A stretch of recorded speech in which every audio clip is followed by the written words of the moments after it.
Hi, this is Dwayne Poppy from Lee & Associates, and this is the Mayor's Minute on Commercial Real Estate. Just got done negotiating a lease for a client, and he had some questions about some lease terms. These are common terms that are found in the lease that we deal with all the time. First is waiver of subrogation. This is the one that gets a lot of strange looks in the question, what the heck does this mean? By definition, subrogation is the substitution of one company or person for another.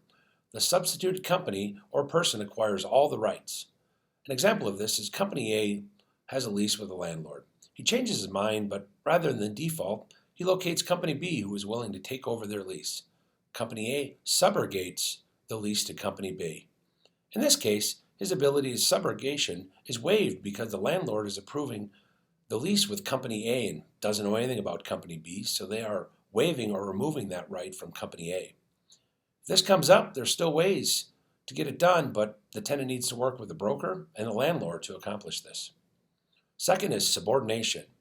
No, not insubordination, like you're not doing what you should. The definition of subordination is moving to a lower priority, as a lien would if it changes from a first mortgage to a second mortgage.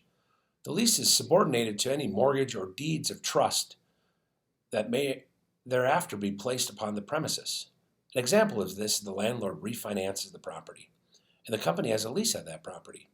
The new mortgage needs to have first priority on the property, and the lease will have second or a subordinated position to the new mortgage.